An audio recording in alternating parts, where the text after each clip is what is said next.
தரணி வாழ் தமிழர்களின் இதய ஒலி தமிழன் 24.com. ஒட்டி பிறந்த இரட்டையர்கள் இலங்கை வைத்தியர்கள் வரலாற்று சாதனை. யாழில் தொடரொன்றின் முன்பாக பாய்ந்து குடும்பஸ்தர் உயிர் மாய்ப்பு. கல்லடி பாலத்தில் பரபரப்பு, கழுத்தை அறுத்து உயிர் மாய்க்க முயன்ற நபர் மீட்பு. நாடு முழுவதிலும் டெங்கு தீவிரம், உயிராபத்து ஏற்படலாம். பாடசாலைகள் பல்கலைக்கழகங்களுக்கு விடுமுறை வழங்குமாறு கோரிக்கை. யாழ் நகரில் இருந்து அகற்றப்பட்ட 30க்கும் மேற்பட்ட யாசகர்கள் சிறுவர்களை பயன்படுத்தியது அம்பலம். யாழில் இளைஞனை கடத்தி சித்திரவதை, இரத்தக்கரை படிந்த காரில் பாலகருடன் 5 கைது. உலக சந்தையில் எண்ணெய் விலை வீழ்ச்சி. சுவிஸ் ஆஃப்ரிங்கன் நகரத்தில் குறைந்த விலையில் சிறந்த தரத்தில் உங்கள் வீட்டு தேவைகளுக்கான யாவும் ஒரே இடத்தில்.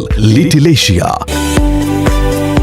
இங்கே தாயகத்தில் இருந்து தரமான மரக்கறி, ஃப்ரெஷ்ஷான இறைச்சி, சுவையான மீன் வகைகள் மற்றும் ஆசிய, ஆப்பிரிக்க, தாய்லாந்தில் இருந்து இறக்குமதி செய்யப்பட்ட பலசரக்கு பொருட்கள் அனைத்தும் ஒரே கூரையின் கீழ்.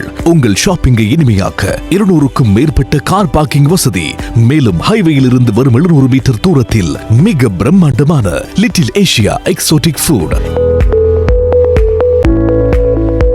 இன்னும் என்ன யோசிக்கிறீங்க? இப்பவே வாங்க, கையோட அள்ளிட்டு போங்க. Little Asia exotic food, park வெக் 2, 4665 ஆஃப்ட்ரிங்கன். தொடர்புகளுக்கு 0627 981111. தொடர்பென விரிவான செய்திகள். ஒட்டி பிறந்த இரட்டையர்கள் 5 வருடங்களுக்கு பிற்பாடு வெற்றிகரமாக பிரித்தெடுக்கப்பட்ட வரலாற்று சிறப்புமிக்க அறுவை சிகிச்சை ஒன்று பேராதனையில் மேற்கொள்ளப்பட்டுள்ளது. பேராதனை போதனா வைத்தியசாலை, ஸ்ரீமாவோ பண்டாரநாயக்க விசேட குழந்தைகள் வைத்தியசாலை மற்றும் பேராதனை பல்கலைக்கழக மருத்துவ பீடத்தைச் சேர்ந்த மருத்துவர்கள் குழு கடந்த ஜூன் மாதம் 10ஆம் தேதி மிகவும் சிக்கலான இந்த அறுவை சிகிச்சையினை மேற்கொண்டுள்ளதாக தெரிவிக்கப்படுகிறது. இந்த அறுவை சிகிச்சையின் போது ஒட்டி பிறந்த இரட்டையர்களான லினுனி தர்வியா மற்றும் லித்துலி மனில்யாவை தனித்தனியாக வெற்றிகரமாக பிரித்தெடுத்துள்ளனர்.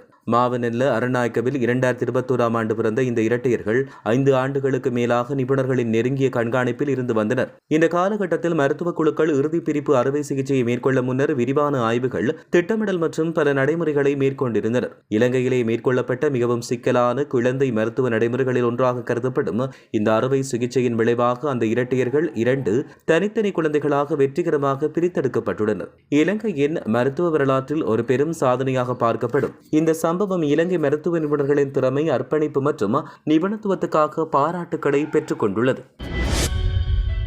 யாழ்ப்பாணத்தில் நோயின் வீரியம் தாங்க முடியாத இளம் குடும்பஸ்தர் ஒருவர் தவறான முடிவெடுத்து தொடரொன்றிற்கு முன்பாக பாய்ந்து உயிர் மாய்த்து கொண்டார். யாழ் மாவட்ட செயலத்துக்கு அருகிலுள்ள தொடருந்து கடவையில் நேற்று மாலை இந்த சம்பவம் இடம்பெற்றது. கொழும்பு துறையைச் சேர்ந்த 42 வயதான தங்க வடிவேலு பிரபாகரன் என்ற 3 பிள்ளைகளின் தந்தையே இவ்வாறு உயிரிழந்தார். இதுகுறித்து தெரிய வருகையில் குறித்த நபர் புற்றுநோய் வியாதியால் பாதிக்கப்பட்டு நீண்ட காலம் சிகிச்சை பெற்று வந்தார். இந்நிலையில் நோயின் தீவிரம் தாங்க முடியாமல் யாழ் மாவட்ட செயலத்துக்கு அருகில் உள்ள தொடருந்து கடவைக்கு சென்று அனுராதபுரத்தில் இருந்து வந்த யாழ் ராணி தொடருந்து முன்பாக பாய்ந்து அவர் உயிர் மாய்த்து கொண்டார். அவரது சடலம் யாழ்ப்பாண தொடருந்து நிலையத்தில் தொடர்ந்துக்கு எடுத்துச் செல்லப்பட்டு பின்னர் உடற்கூற்று பரிசோதனைக்காக யாழ்ப்பாண போதனா வைத்தியசாலைக்கு கொண்டு செல்லப்பட்டது. அவரின் சடலம் மீதான மரண விசாரணைகளை திடீர் மரண விசாரணை அதிகாரி நமசிவாயம் பிரேம்குமார் மேற்கொண்டுள்ளார். மட்டக்களப்பு கல்லடி பாலத்தில் தன்னுடைய ஆடைகளை கழற்றிவிட்டு கழுத்தை தானே அறுத்து உயிரிழக்க முயன்ற 33 வயதுடைய ஒருவரை பொதுமக்களும் போலீசாரும் இணைந்து மீட்டு வைத்தியசாலையில் அனுமதித்துள்ளனர். போலீசார் தெரிவிக்கையில், சம்பவம் இடம்பெற்ற வேளை குறித்த நபர் திடீரென்று வீதிக்கு வந்து தாம் அணிந்த ஆடைகளை கழற்றிய பின்னர் கூர்மையான பொருளால் தன்னுடைய கழுத்தை தானே காயப்படுத்திக் கொண்டார். இதை அவதானித்த பொதுமக்கள் உடனடியாக போலீசாருக்கு தகவல் வழங்கியதோடு சம்பவ இடத்துக்கு விரைந்த போலீசாருடன் இணைந்து குறித்த நபரை பிடித்து கை மற்றும் கால்களை கட்டி பாதுகாப்பாக கட்டுப்பாட்டுக்குள் கொண்டு வந்தனர். பின்னர் 1990 சுவசரிய ஆம்புலன்ஸ் சேவையின் மூலம் மட்டக்களப்பு போதனா வைத்தியசாலைக்கு அனுப்பி சிகிச்சைக்காக அனுமதிக்கப்பட்டுள்ளார். குறித்த நபர் கொக்கட்டிச்சோலை முதலைக்குடா தாலையடி தெருவைச் சேர்ந்த 33 வயதுடையவர் என்றும் மனநல பிரச்சனையால் பாதிக்கப்பட்டவர் என்றும் தெரிவிக்கப்பட்டுள்ளது. டெங்கு நோயின் தாக்கத்தினால் மேல் மாகாணம் மிகவும் மோசமாக பாதிக்கப்பட்டுள்ள நிலையில் அங்கு அடையாளம் காணப்பட்டுள்ள டெங்கு நோயாளர்களின் எண்ணிக்கை 36 நெருங்கியுள்ளதாக தேசிய டெங்கு கட்டுப்பாட்டு பிரிவு தெரிவித்துள்ளது. இந்த ஆண்டில் இதுவரையாக நாடு முழுவதும் பதிவாகியுள்ள மொத்த டெங்கு நோயாளர்களின் எண்ணிக்கை 66,064 பதிவாகியுள்ளது. இதனிடையே டெங்கு தொடர்பில் பதிவாகியுள்ள உயிரிழப்புகளின் எண்ணிக்கை இன்று நிலவரப்படி 46ஆக அதிகரித்துள்ளதாக தெரிவிக்கப்பட்டுள்ளது. இதேவேளை டெங்கு நோய் தற்போது கடுமையாக பரவி வருவதால் அதிக அபாயமுள்ள பகுதிகளில் செயற்படுகின்ற அரசு மற்றும் தனியார் பாடசாலைகள், பல்கலைக்கழகங்களை 2 வாரங்களுக்கு மூடுமாறு சிவில் உரிமைகளுக்கான தொழிற்சங்க கூட்டமைப்பின் தலைவர் விசேட வைத்திய நிபுணர் சமல் சஞ்சீவ வலியுறுத்தல் விடுத்துள்ளார். நோயாளர்களின் எண்ணிக்கை உச்சத்தை எட்டிய பின்னர் அல்லது பாதிப்பு மோசமடைந்த பின்னர் கல்வி நிறுவனங்களை மூடுவதால் எந்த பயனும் இல்லை என்றும், நோய் பரவலை கட்டுப்படுத்த முன்னெச்சரிக்கை நடவடிக்கைகள் அவசியம் என்றும் அவர் வலியுறுத்தினார். யாழ்ப்பாண நகரப் பகுதியில் சுற்றுச்சூழலுக்கும் சுற்றுலா பயணிகளுக்கும் இடையூறாக இருந்த 30க்கும் மேற்பட்ட யாசகர்கள் இன்று யாழ்ப்பாண போலீசாரின் விசேட நடவடிக்கை மூலம் அப்புறப்படுத்தப்பட்டுள்ளதாக வடமாகாண சுற்றுலாத்துறை தலைவர் வைத்தியர் விவேகானந்த ராஜா தெரிவித்தார். இது தொடர்பில் அவர் மேலும் தெரிவிக்கையில், யாழ்ப்பாண நகரின் சுத்தம், ஒழுங்கு மற்றும் சுற்றுலா நட்பு சூழலை மேம்படுத்தும் நோக்கத்தில் இந்த நடவடிக்கை மேற்கொள்ளப்பட்டுள்ளதாக கூறினார். குறிப்பாக யாழ்ப்பாண கோட்டை சுற்றுவட்டம், மத்திய பேருந்து நிலையம், கஸ்தூரியார் வீதி, மின்சார நிலைய வீதி மற்றும் யாழ்ப்பாண போதனா வைத்தியசாலை சுற்றுப்பகுதிகளில் யாசகம் என்ற பெயரில் வியாபார நிலையங்கள், வெளிநாட்டு சுற்றுலா பயணிகள் மற்றும் பொதுமக்களுக்கு தொடர்ச்சியாக அசௌகரியங்கள் ஏற்படுத்தப்படுவதாக பல்வேறு தரப்பிடமிருந்தும் முறைப்பாடுகள் கிடைத்ததாக அவர் தெரிவித்தார். இதையடுத்து யாழ்ப்பாண போலீஸ் நிலைய பொறுப்பதிகாரி பாலித செனவிரத்தினவின் கவனத்திற்கு விடயம் கொண்டு செல்லப்பட்டதோடு யாழ்ப்பாண மாநகர சபையின் ஒத்துழைப்பும் கோரப்பட்டுள்ளதாக தெரிவிக்கப்பட்டுள்ளது.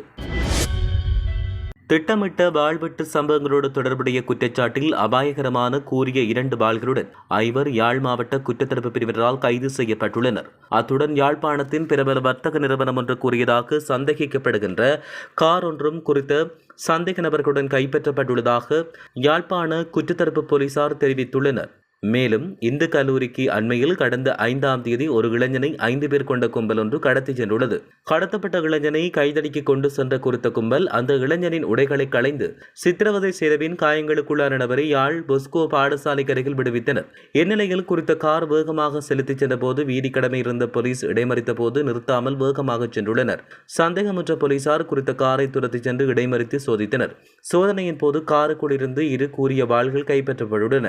அத்துடன் காரின் கதவு மற்றும் ஆசனங்களில் இரத்தக்கரையும் அவதானிக்கப்பட்டுள்ளது.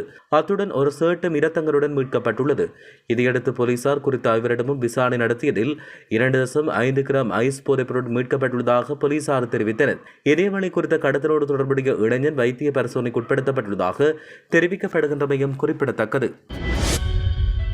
சர்வதேச சந்தையில் எண்ணெய் வகைகளின் விலை இன்று சற்று வீழ்ச்சியை பதிவு செய்துள்ளதாக சர்வதேச ஊடகங்கள் செய்தி வெளியிட்டுள்ளன. அதற்கமைய பெஞ்ச் ரக மசகு எண்ணெய் பீப்பாயொன்றின் விலை 2% குறைவடைந்து $76 விற்பனை செய்யப்படுகிறது. அதே சமயம் நேற்று $74 இருந்த WTI ரக மசகு எண்ணெய் பீப்பாயொன்றின் விலை இன்று $72 விற்பனை செய்யப்படுகிறது. அத்துடன் சர்வதேச சந்தையில் இயற்கை எரிவாயுவின் விலை $3 பதிவாகியுள்ளது. பொத்துவில் போலீஸ் பிரிவுக்குட்பட்ட பொத்துவில் அக்கரைப்பற்று பிரதான வீதியின் ஓரடி சந்திக்கரையில் இடம்பெற்ற கோர விபத்தில் படுகாயமுற்ற குடும்பஸ்தர் ஒருவர் சிகிச்சை பலனின்றி உயிரிழந்தார். இந்த விபத்து சம்பவம் நேற்று காலை இடம்பெற்றது. இந்த விபத்தில் காரைதீவு பகுதியைச் சேர்ந்து 55 வயதுடைய மார்க்கண்டே ஜெயநாதன் என்ற குடும்பஸ்தர் ஒருவரை இவ்வாறு உயிரிழந்ததாக போலீசார் தெரிவித்தனர்.